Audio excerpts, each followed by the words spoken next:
everyone, it's Jack from Cultaholic.com and welcome to this 9 Pictures Crown Jewel 2019 edition, and I'm joined by Ross Tweddell. How are you? I am overjoyed because Alice did not win Bake Off last night. Okay. And Sam, how are you? Didn't watch Bake Off this year. Oh, I was behind Steph, me. Well, I was Rosie, but then she got voted off, so next in line was Steph, but she had a mare, so at least Alice didn't win. From one fearsome competition to another, it's time to talk about Crown Jewel 2019. Are we all looking forward to the show? You know when you know when you drive past a car crash on the motorway, and you shouldn't look, but you do. Yeah, it's like that, isn't it? A little bit. I'm looking forward to it more than just your standard B pay-per-view, because it's better if something's bad than average. I think funnier for us. These pictures, I don't know about you two, but mine reflect the nature of this show. I haven't taken this seriously whatsoever. It's just a joke in it, and it's not. I don't know what I'm saying. I'm not taking this very seriously. I'm just going to let you all know that before we begin. I did 2 sort of serious ones and then 1 ridiculous one. So I'm glad you've done some serious ones to bounce out, because mine are also pretty stupid, to be honest. But nobody told me. I should remind everyone that we will be streaming our reactions to Crown Jewel live tomorrow on YouTube, and you can find us at youtube.com/cultaholic/live. Yeah. And all the proceeds will be going to Amnesty International from the donations we make from that and the money the video makes and stuff, so that's all very happy and good.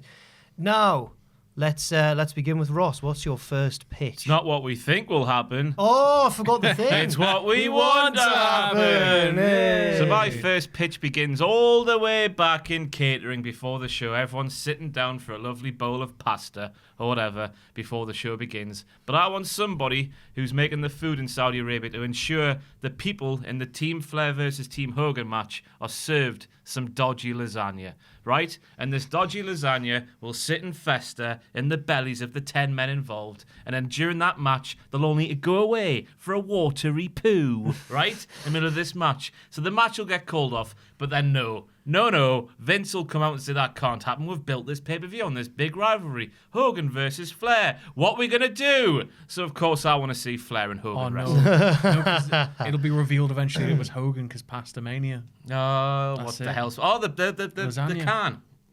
Yeah. Is that what it was? Pastamania was his whole chain of restaurants. Was that the thing in the 90s? All pasta based. I thought it was Chef Boyardee. Chef Boyardee. Whatever. So yeah, I'm taking inspiration from Tottenham Hotspur versus West Ham. I was going to ask, into lasagna. Whoa, lasagna. Whoa. I laughed myself to bits when Team Hogan and Flair got the squits. Well saved that. So, who would win? The Hogan versus professional wrestling. I know it's a bit of a fans everywhere. Surely. It's a bit of a hypocritical one, because I've said after the the Undertaker Goldberg debacle of earlier this year. It feels like it was years ago, but earlier this year, I never want to see a 50-year-old against a 50-year-old again in WWE. They're not 50. It's fine.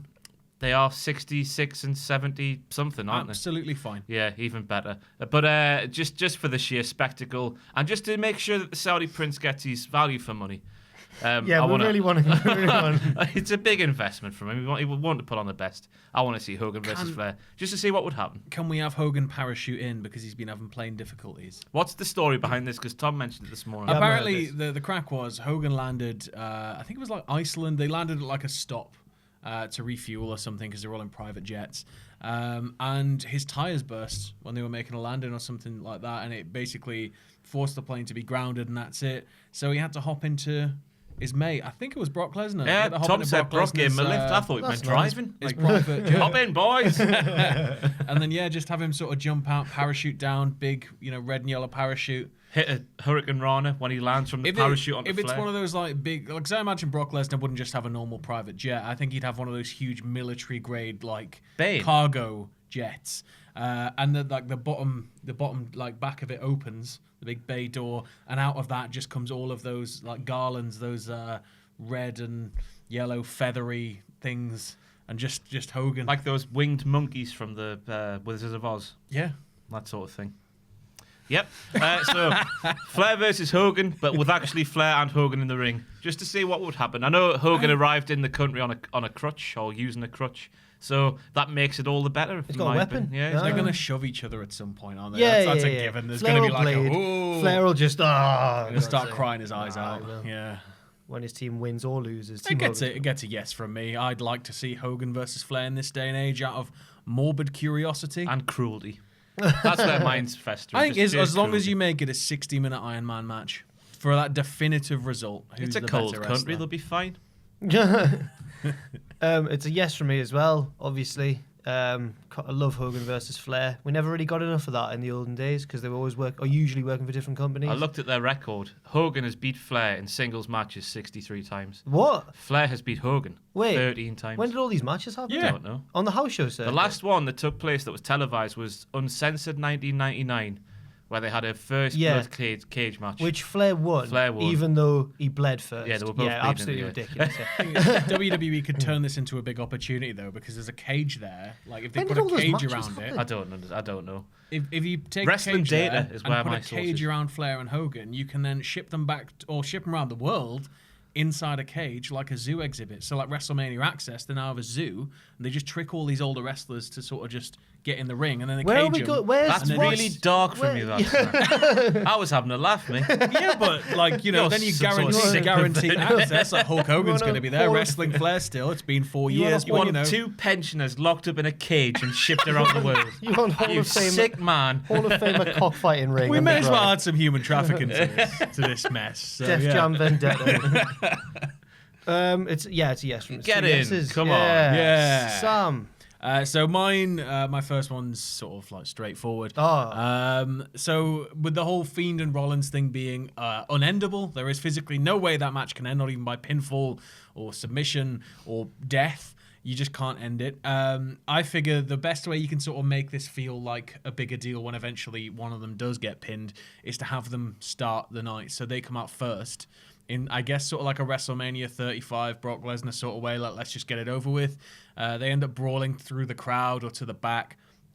And then throughout the night, you sort of keep going back in between matches to them still fighting. And the match is going on. And we're seeing more and more ridiculous things happening. You know, like probably like it'll culminate, I'd imagine, with some set being pulled down on one of them. And then eventually they'll brawl their way back to the ring to be the main event, maybe. I saw that happen once at a show, at a Fight Club Pro show. Ooh. It was Mustache Mountain against Orange Cassidy and Chuck Taylor. And they had a tag match that went on throughout the night. There was a break for for people to go. Yeah, buy what happened merch. when they had to sell merch? They just came through and brawled a bit and then went back. They weren't selling merch. Ah. They were respecting the business. So yeah. So how would it end? Well, it's gonna have to end with Seth winning, isn't it? There's no way. Like the thing doesn't make any sense. It for can't me. end with a Seth win though. But you can't. It could be a It's no gonna contest. end it with a. They're both gonna like double KO But the somehow. Fiend being champion, one, you can't really do this in Saudi Arabia because you're gonna have to keep showing footage of it and saying Saudi Arabia. Two, why does he want a belt?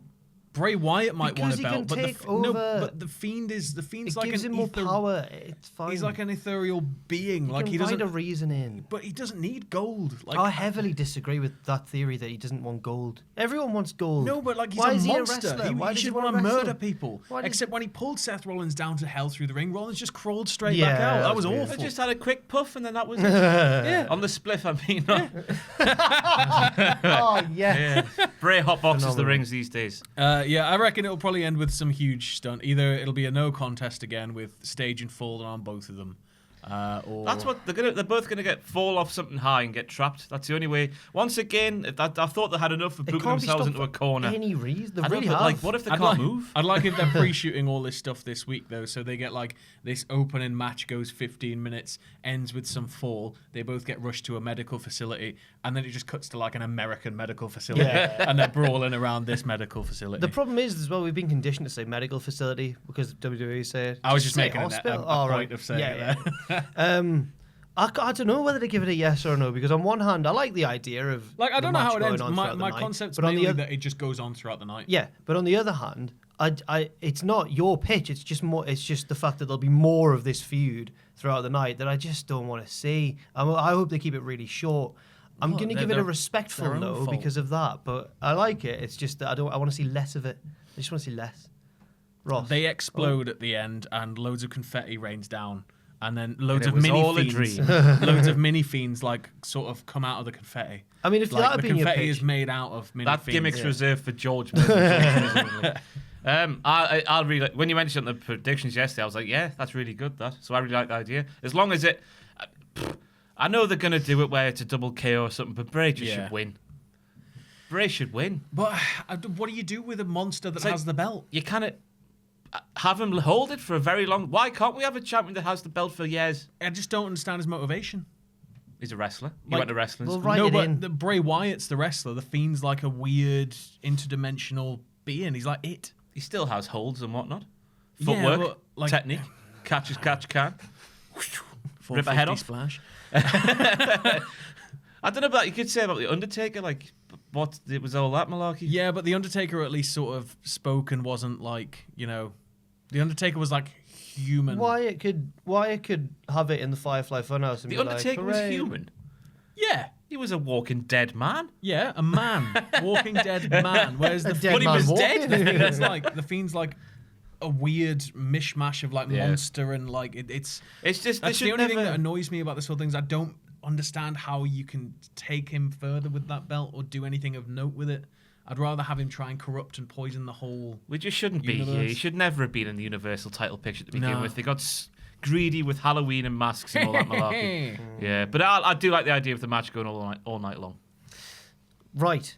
My first pitch. It's a no. Okay, it revolves around, well, what do we know about hometown lads and lasses in WWE? They always lose. Yeah. And I don't think that Mansoor should be given any special treatment. So my pitch is that Cesaro should throw Mansoor into the sun.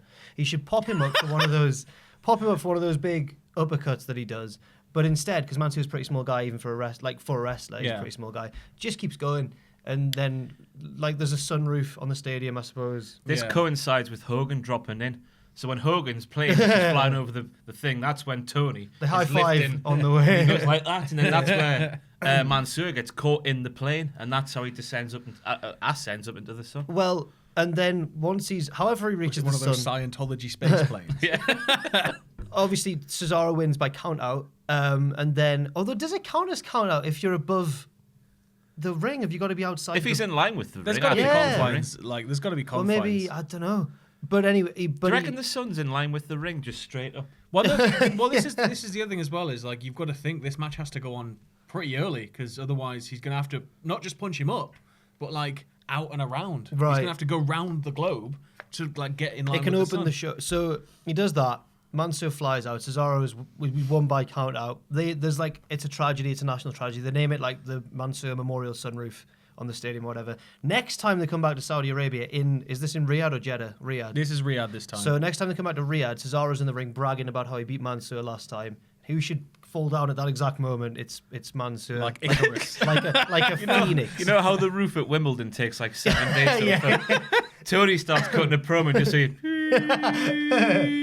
half an hour passes, then Mansoor just drops. And then pins him. In fact, the match shouldn't end by count out. It should keep going for months and then maybe down. just the roof of the stadium takes forever to close, and just as it's about to be fully closed, that's when he comes down. Pins Cesaro, presumably kills him because he's dropped on him from an almighty height, and gets his win back. 50-50 booking at its finest. One thing to make me definitely say yes, Cesaro is going to absolutely have to have a cool one-liner after he hits him into the sun. Yeah. What's the one-liner going to be? I just had an idea myself there. I've got no idea what the one line would be. Because if he was going to hit him to the North Pole, he'd say something like "Stay frosty." Maybe that was rubbish. I was going to say you didn't give me enough space, but that's absolutely dreadful. If you can't handle the heat in space, nobody can hear you call spots. There we go. Nobody can hear you, Mansoor. Right? Yeah, that'll do. What was your? I was just thinking once Mansoor's gone into the sun, I just pictured him only Tony maybe cutting a promo in the ring. Mansoor just picking out someone he doesn't like in the crowd and having a magnifying glass with him. Sit on Toy Story, deflecting the light with the thing just off Tony's baldy scalp and into somebody's eyes and just go, someone's head exploding in the arena. I don't know what we're doing here today. No, we shouldn't really have mentioned the pitches video in that prediction, should we? No. We booked us into a corner. Yeah, we did book ourselves into a corner. But I like the idea Cheers. of Mansoor in the sun. Yeah. Excellent. Yes from me. Cool. I'm going to go for my most serious one now. And that's from the Cain Velasquez versus Brock Lesnar match, because we've seen on Raw recently Cain grapple with Shelton Benjamin in the ring, which sort of looks like they're going to say, you're a UFC man, therefore you're not allowed to do the flippy stuff we know you can do. But I want this match with Brock to kick off all sort of mat-based stuff and UFC dashes here and there and roly-polies and submission holds and all that stuff they do in the cages. And Jiu-jitsu. then, all of that stuff, whatever it's called. And then right at the end, we're gonna create ourselves a crown jewel moment that'll be talked about forever when Cain hits a shoot Hurricane Rana. A shoot Hurricane And Rana. I take that word shoot not lightly at all because I watched Total Divas back in 2014 and I watched Naomi hit a shoot Hurricane Rana on Jimmy Uso, and Jimmy Uso was never the same. No, he was actually meant to be livid, even though it was clearly. How can you give someone a shoot Hurricane Rana? Naomi knows how. The head. So I'm hoping, while Kane's been training at the PC, Naomi's been there as well to show him how to do this shoot Hurricane Rana, and that's how that's how Kane will win the title. I was really surprised your Cain Velasquez point didn't have anything to do with Cain. Kane's busy. I don't want those. Michael Cole said the demon Cain Velasquez on Raw this Did week, he? and I was livid. Yeah, Well, then he comes out. There's in, only like, a one Cain Kane mask. who's a demon. Oh, well, yeah, that's a nice nod, I guess. No, then you just bill him as Cain. That's it. That's it. He's like Luke Gallows. Yes. But I do like the idea of it being, they've just booked this guy because he's a MMA guy. He's just allowed to do the grappling on the mat, and all of a sudden, bam, big Hurricane Rana. That's how he wins. Yeah. Yes. Yeah. I don't know why I said that. It's not a silly idea, is it? I mean, my next point Is it is silly sort of idea? contradictory to that, but I like yours. It's silly that Kane will win straight away the belt and he'll be WWE champion. I but I think like he will, it. mate. Do you think he'll Like, still in all win? seriousness? I'm starting to think it's possibly, quite likely. I think Brock will get his win back from the UFC. I think they'll do something similar to the Goldberg thing, where he takes a couple of big L's, but then gets the big definitive one in the end, just to prove he's been better all along. Maybe. It's a yes. Get in. Yeah, yes, from me too. Sam. So mine is also Kane and Brock. The match, in my mind, goes as expected with like Brock F5 and Cain Velasquez to and from Jeddah, all the way back to the arena in Riyadh. I don't know how far the distance is between Riyadh and Jeddah. Probably Carry a on. long way. Yeah. So then Brock eventually goes for a boastful pin after like 6 F5s, foot on chest, poses, whatever. And then Velasquez just powers up, grabs him, and then we start an actual shoot phase of the fight. Oh. Like, they start throwing real punches, there's some blood, bit of aggression. It shows how dangerous Cain Velasquez really is, because all we've seen so far on SmackDown is... Yeah. Give us a hug. That's a takedown. Yeah, like, That's a grapple. I think just sort of having both guys, like if you think of like the Randy Orton SummerSlam, with like when it got really uncomfortable, but with both guys going for it, just throwing some shoot punches, getting it really Have you been aggressive. watching getting some mid blood. 2000s New Japan recently? Maybe, Or- yeah. And just let them go like full ham. I like the idea that it shows Velasquez as somebody who can dial up this violence, and he is a real credible threat for an audience that might never have seen him actually fight. Yeah. When they know how much of a big deal Lesnar is anyway. Like just have him go full ham. I like blood. I really like blood. You want to see these two men do serious permanent damage to each other? No, I don't want to. I don't mean like properly. Having a shoot. I mean like a predetermined, like approved sort of. You hit me a few times, I hit you a few times. That's it. I feel like Lesnar would get too excited. He'd just see red, he'd be like, he beat me. And then he'd just go for it. just But with that's bare what amazes me. hands. The Orton one, because obviously you got the massive gash there. That was planned, obviously. Just Yeah. amazes me that Vince or whatever was like, I want you to put a hole in that man's head. And Brock was like, yeah, that's fine. Then I'll just do that, no problem. And Orton he was nailed like, it. Surely first it time. was Orton that said, "Let's do that." Maybe Whoever Orton, it was, there was just the fact that Brock could do that on command. Well, it's elbow, and it just. Orton I couldn't do that. Orton won it. No, Orton did that and then he won the belt months later, didn't he? It Yeah. was almost like, I'll do it if you let me be WWE champion. But I'd have Velasquez take the belt here. Okay. That's not really in my pitch. My pitch is that it goes a bit mental and a Yeah. bit shooty, but I think I'd have him take the belt here because then, as Ross said, you can always hot shot it back to Lesnar. Come Mania maybe even. Big sad ending at Mania. In all seriousness, I think it's got to be one of your two ways to make this match interesting. Either Kane busts out some lucha stuff because that'll be really effective and good, or it just gets a bit crazy and a bit violent. Because I So, think yeah. it starts off with a bit of lucha back and forth and a bit like, whoa, he can do this, he can do that, and then there's just one thing that pushes him over the edge, and then it's just bang. Yeah, I think, yeah. Okay, it's a yes from me. Sweet. While I don't want to see them get permanent damage in any way during this match, I just think back to that little flurry Strowman and Lesnar had at the Rumble. And that was Yeah. juicy, that. And thinking, I'd like to see some more, as long as they don't hurt each other. No, this is all leading towards the Brawl for All. We're all getting a bit excited about it. I mean, it's coming back. 100%. Get Butter being back in as well. He's still around. Yeah. My next pitch is about the. I think it's on the pre-show. The Battle Royal is. I think it's on Wikipedia as on the pre-show. Yeah. And I've had a look at the contestants involved in the battle. Yeah, in the Battle Royal. And there's obviously our picks are in it, like Carrillo and stuff. But Titus O'Neil. Titus O'Neil's in it. He's a good ambassador. If he won, it would be nice.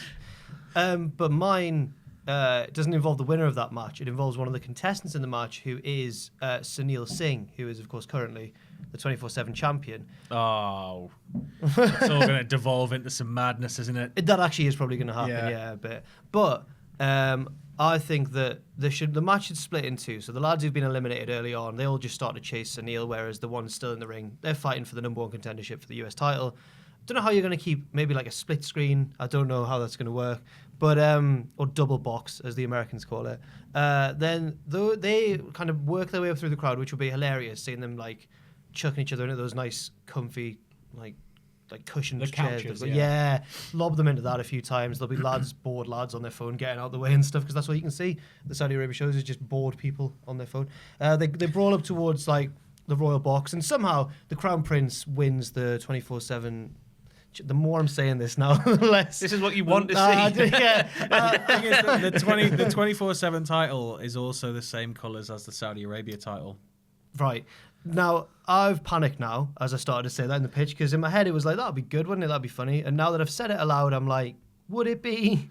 The end of the pitch. I'll save it. It's actually William Regal dressed up as the Crown Prince. This is the thing is, no, like if it's the Crown Prince, then that's the end of the 24/7 division. No, nice experiment. All done. Because ain't nobody going to be allowed to pin him. It gets played out on a global stage. Like Trump will get involved and stuff. Trump could get it back, because he's a WWE Hall of Famer. Let's not forget. All these global summits and that would just become wrestling events where all the world leaders, everyone's hyping up Boris in the comments. Like, come on, Boris! That's the only time I've ever said that. I'd put some great money on Boris getting the absolute piss kicked out of him. I don't know, for all of Boris. I'll kick the piss out of Boris. Pile drive him just 48 times. For all of Boris's flaws, he does look most like a wrestler out of all the politicians I can think of them, apart from Putin. If you're talking Putin's gonna win. If you're talking like late 1980s British wrestling, yeah. But it's got to be big Vladimir has got to win that at some point. Then, if it so, yeah, my pitch, I suppose, although I've lost track of it a bit, is that the Crown Prince should win the belt, and then it becomes more of, for a while, more of a political thing. Oh, yay, politics! I know. When Putin wins it, he's going to reform the League of Nations. Yes, he is. He's going to have basically Rusev as his bodyguard. redo the Soviet Union, but yeah, he's going to have all of the members of the League of Nations and sort of make them as generals. Oh, this is getting a bit. I've realised. That means Big Bertie Dell's coming back. I've realised I've introduced quite a lot of political insensitivity into the normally light-hearted nine pitches, but I just think it'd be a laugh, wouldn't it? You can't escape it, can Trying you? to think I think Angela Merkel's going to absolutely boss it at some point. Yeah, she'd be devious. Angela Merkel. At the risk of yes or no. When you said Angela Merkel, there, I pictured Salad Fingers, a Salad Fingers character. Oh, one of his puppets. Angela Merkel. Hello, Angela Merkel. Hubert taste like Cumberdale. sunshine. Hubert Cumberdale, you taste of Sutton Pool. It's very good Salad Fingers, though. Jeremy Fisher. Yeah. You just don't want to incriminate yourself with any political. No, or no for the. It's only a yes from me as You've long gone as for a yes? it's as long as the only way it's a yes from me is if it's a WWE superstar dressed up as the Crown Prince. I don't want to see the actual Crown Prince involved at all. It's a yes from me because the Crown Prince should get involved, and yes, eventually Boris gets 48 pile drivers. Okay. Yeah. From Ross Tweddell. Why not? We'll go for it. Ross. I've prepared literature for my Oh third. my God. So I'm It was elaborating. Rebecca Vardy's account. It was Rebecca Vardy's account. Ellipsis. No, it's ellipsis then. It doesn't It matter. was Rebecca Vardy's account. So I'm elaborating on Sam's Bray and Rollins match going all the way through the show. But it lasts the entire show, but the final thing we see on the night is the pair brawling through the desert. They keep going until they reach parts unknown. Flash up picture, Sam. This is where... Making me put a picture on. Flash up picture, Sam. That's the directions I've got written down here. So if you ever logged on WWE.com and you find like a lost page on the site, if you just go WWE.com/ and then just put a load of like random letters and numbers and it'll bring up. So this is the area Rollins and Bray have brawled through the desert to reach. And obviously they brawl all the way through the little town there. Obviously, sorry, I should have mentioned Papa Shango, Demolition, the Berserker. This is where they all live. Papa Shango's coming back. Papa Shango plays heavily in Royal this Rumble. pitch. The night ends with Bray and Seth brawling through the little town before Bray wins. So Bray's Universal Champion. Papa Shango puts a voodoo spell on the lifeless body of Rollins, drawing all of the thoughtless comments and bad Twitter game out of him because it's gone too far now. Papa Shango then gives Seth Rollins all of the self-awareness a man needs to survive and prosper in this world, and we all live happily ever after, with a lovely Seth Rollins who doesn't make the same pissing headline every single day of the pissing week by saying something silly. But he needs to tell us how much money he makes. He called fans fickle this week. That's the latest one on Corey Graves' new podcast. Fickle! Who was it? Fickle! Brian. Oh, it Fickle. was Brian, wasn't it? Yeah. But out, yeah, parts unknown they go. They brawl through the town. Some funny things happen. Then Papa Shango fixes Seth Rollins. If I can finally see parts unknown, yeah, absolutely. That would be yes. that would be a fantastic thing to see, a little movie set-esque thing built. Yeah, you'd need a full trilogy though. Yeah, it's like that remind me of do you know the 1980s film Popeye with Robin Williams? Yes. I went to the set there in Malta when I was Really? about 13, 14. Marvelous place, wonderful, all wooden. It's a yes for me as well, because I do feel sorry for Seth sometimes, because remember when we all started on camera, right? And everyone just hates change, and we were crap at first as well. And everyone's like, this is rubbish. And no matter what you try to do to come across cool and likable on camera, the more you try, the less likable you actually are. And I think that's where Seth's caught now. And the worst part is it's sort of been muddied in with a 60, 70-year-old man's idea of cool. Yeah, and he's been forced to also He's sort of burn portray it down. So Yeah. I'd like for Seth to be free of that burden and just to go out and not care. When was Roman getting cheered, even when he was getting booed all the time? It was when he did something cool and didn't care. Like when he randomly just gave the finger to someone after he'd speared them or something. That was funny. When he didn't care, I think he was people liked coolest him. when he was saying things like suffering succotash, No, son. that wasn't. Tater tots. Good. French fries. Little tater tots. I wonder if Big Charles Wright's busy. Come to think of my pitch, there's not really a legend on this show, is there? Considering the Hogan theme and of the Flair, show, but- Hogan and Flair, yeah, I guess. But not in the ring. Not in the ring, no, not in a match like Taker and Goldberg and that. Wow, Yeah. Charles Wright, if you're free from pimping, that's he's a strip club owner, isn't he? Yeah, very different from. I don't know what I said there, but that's my third and final pitch there. Okay, I mean I'm gonna give it a yes. Obviously, yeah. It's a yes. Yeah, go on, Seth. So I also have literature. Oh my God. My third point is entitled Hot Riyadh Time Machine. So Tyson Fury enters first during his match. He gets the absolute works, like the big Goldberg boxing style walkout. He's got all of his boys around him. They've got a little stool for him because he's a boxer and he likes to sit down. He's got fireworks, all that stuff. And then Braun's music hits, but Braun doesn't appear. And first he throws out Big E, then he throws out Kofi, and then he's got like Xavier Woods by the throat as he walks out. And they've all been clearly beaten down. And he's like, you know what I want. He's got a mic and he's like, give me what I want. He's doing Batista basically. And Xavier's like, no, I'm not gonna do it. And eventually he convinces Xavier Woods to summon the New Day's time machine. Oh, I wonder where you were going with that. And then Braun pops into the time machine when it arrives. And then he pops out real quick as Wyatt family Braun, because, you know, you got to do a little gag. And then he pops back in, and then he comes out with 21-year-old Mike Tyson. And then they go down to the ring, and yeah, like Tyson beats up Tyson Fury. He goes 16 rounds because WWE refs aren't sure of the rules of boxing. He knocks Fury out about 8-9 times, but again, nothing happens because WWE refs aren't that sure on the rules of boxing. And it goes for most of the night as well. So the remaining matches, which I'm thinking about putting this on like second, the remaining matches have got about 15 minutes. Yes. Bit unrealistic, this, isn't it? Oh my God. I think Mike Tyson's a bit too high these days to be doing this sort of No, thing. no, it's it's a 21-year-old 21-year-old. Mike Tyson. I know, but to get the old Mike Tyson there in the first place, I'm thinking about the logistics. Oh, it's a time machine. I think if you... Nah, they're real. You can just go... Time machines are there. But I'm thinking about getting Mike to Saudi Arabia in the first place. He'll be tripping balls if he got on an aeroplane this day with his He's state. going in a time machine. He's going back, literally walking into a box and walking out. Yeah, no, but Boom, he's in there. Saudi Arabia, though. You just tell him it's New York. It's fine.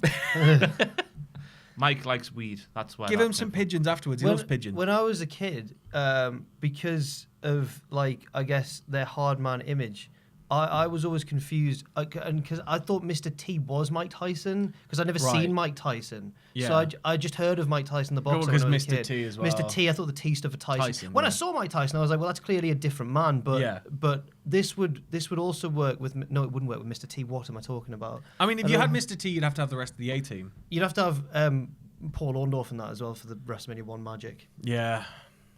I don't. Well, I'm sorry I've hijacked your very well thought out pitch.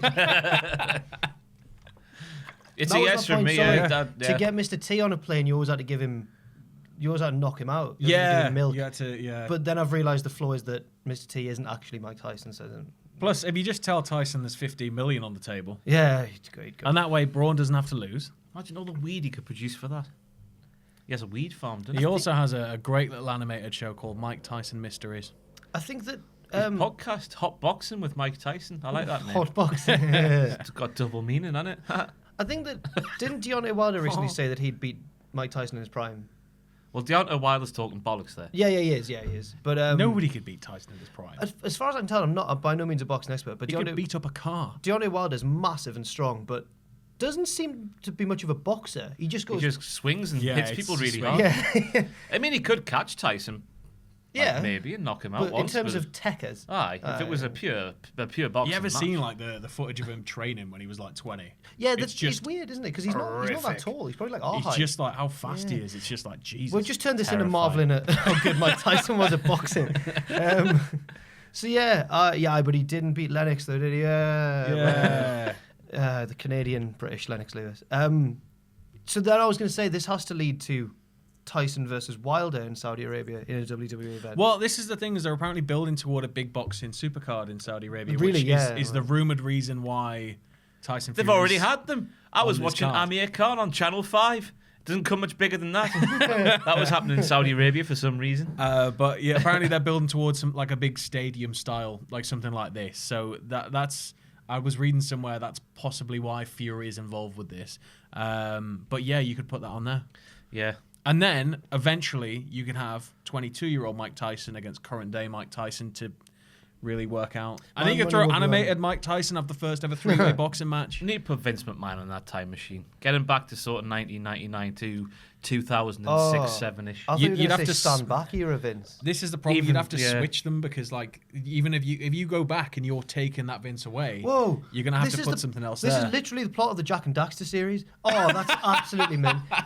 You meet a little boy in the second one. It turns out to be you, and then it's you Vince swap. McMahon. Oh, here. That's Anyway, right. It's a yes from me. It's a yes from me. Okay. Wonderful. My pitch. The problem is with me saying yes means that I now don't believe my own pitch because mine contradicts it. You can now have more than one thing. I want more than one thing. I mean, there's multiple realities, right? Yeah, So, Right. So mine also involves Fury versus Braun Strowman, and it's if you know Mission Impossible, the face like kits, Oh, the yeah, mask yeah. that you take, or in the Nintendo 64 Mission Impossible game, you just go, and it changes the whole character. It's really weird animation. I love that game. But I think that what should happen is that they get in the ring and all that, and they're about to square off. But it turns out it's a revenge mission all along. Tyson Fury was never, ever in WWE. They never got hold of him. It's always been an imposter all along. He removes his mask, and on stilts, presumably, because he's not as tall as Tyson Fury. It's Colin Jost from WrestleMania Whoa. this year. That's a big shout. Because I really liked Colin in the end. Everyone was ridiculing, like, why is this bloke from SNL involved? And I thought Colin did really well for himself, and I want to see more of Colin. They did that thing on Raw a few weeks ago where they teased something. Do you remember when Colin and Michael were back on Raw doing the little promo from behind the desk on SNL? Oh, yes. That was teasing something, I thought. He's Don't know back what, for next though. WrestleMania. Maybe. I think Colin should unmask. It's him. He wins. He beats Braun Strowman. Revenge for that Battle Royal at WrestleMania. I haven't thought it much. To be honest, I was hoping that you'd go after me because mine. Once you started yours, I was like, mine's not as good. Is the therapist involved? The Can we therapist who was find out? clearly an indie wrestler. Can we find out who the therapist really was? Because Yeah. the therapist's obviously got to be wearing a fake face as well. All of the people who unmasked, all of his cornermen, unmask as well, and they're also like celebrities, I suppose, on the level of Colin Jost, who is apparently quite famous in America. I'd never really heard of him before WrestleMania, but I thought he had a good account of himself. And I'll point out again until people start agreeing with me, when he cut that promo, he's got the same voice as Cody Rhodes. exactly the same place. I remember you saying this at the time. Yeah. Down to the sort of half lisp. Oh, it's amazing. It's absolutely amazing. Anyway, yeah, that's my pitch. It's Colin, and he wins. So, there's no belt on the line, is there? Yeah, I'm fine with that. I quite like it. I quite like the big dramatic reveal. I loved it when Bob Orton did it. Yeah, when that he was tore good. all that off. Or when Kananga did it in Live and Let Die as well. Of course. That was very good.